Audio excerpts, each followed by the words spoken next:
Any city could be great for biking, especially when city planners, leaders, advocates and bike riders sprint together for bold goals for biking.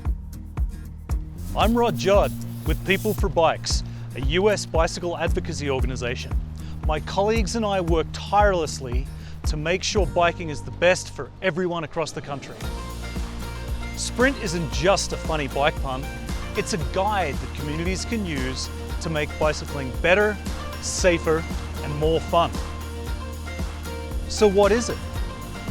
Let's hear from experts and advocates on each of these topics. Woo! Run, run, run!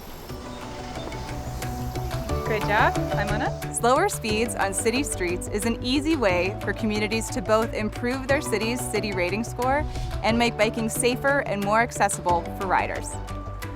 Reducing residential speeds to 25 miles an hour or less has been proven to reduce both bicyclist and pedestrian fatalities.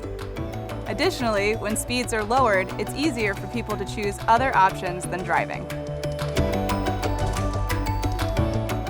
Dozens of cities across the country of all sizes are already slowing their streets, resulting in fewer fatal crashes and more people biking and walking.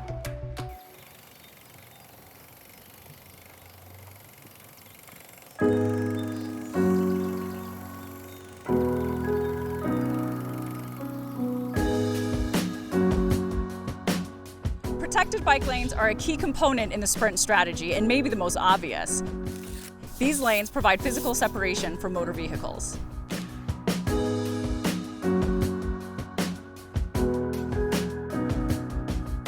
Whether separated by concrete blocks, removable bollards, or vehicle parking, these lanes provide a safe and predictable space for riders.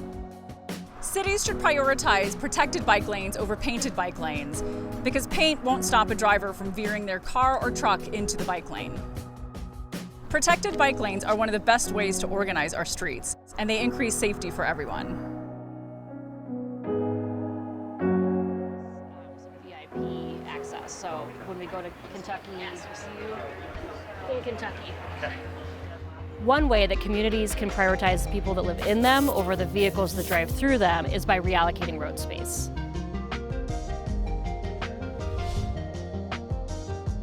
For decades, cities have prioritized cars by building parking lots, wide roads, and on-street parking in really dense areas.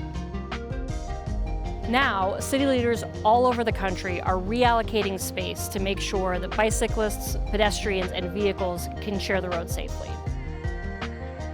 There is peace on the road when everyone has a piece of the road. This can mean reduced driving lanes and reduced car parking. It also means that there's more space for other types of road users. When we build roads only for cars, our future is stuck in traffic. When we reallocate space on our streets, we can reduce congestion, get people out of cars, and encourage them to spend more time in their communities. I'm doing all the work.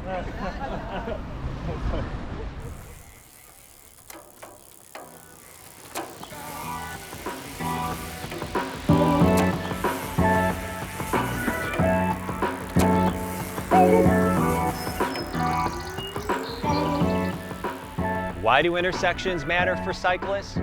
Unfortunately, more than 50% of all crashes between cars and bikes happen at intersections. And improving these crucial meeting points keeps everyone safe and on the road. By utilizing things like bump outs, green boxes, and other methods, it creates space for bike riders to wait before crossing streets that keep them out of traffic lanes. It also signals for drivers to slow down and pay attention. When cities are putting together bike plans or organizing for regular maintenance of intersections, putting improvements in can help the flow of all types of traffic and keep all road users safe.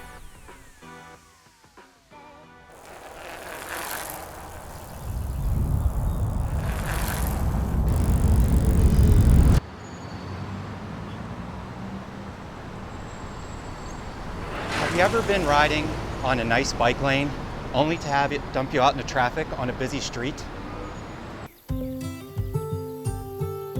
Network connections.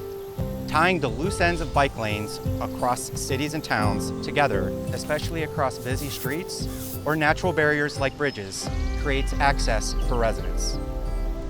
Cities should plan infrastructure through closing gaps, which will make a bigger difference for everyday riders, so people can ride from point A to point B safely.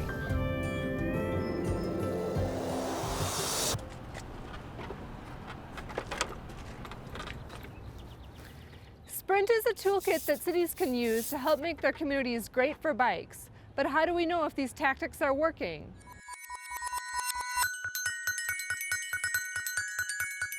Through trusted data.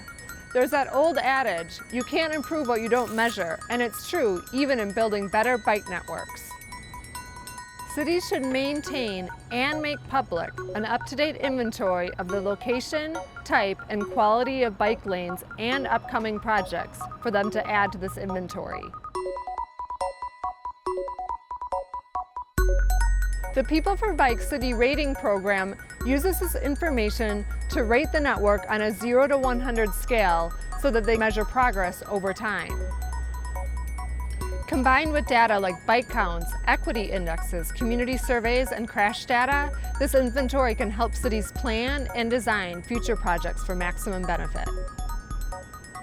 As cities work to becoming great places to bike, they should identify the data that they already have, the quality of the data, and the data they still need to get. Having a baseline creates a roadmap, which in turn helps improve your bike network.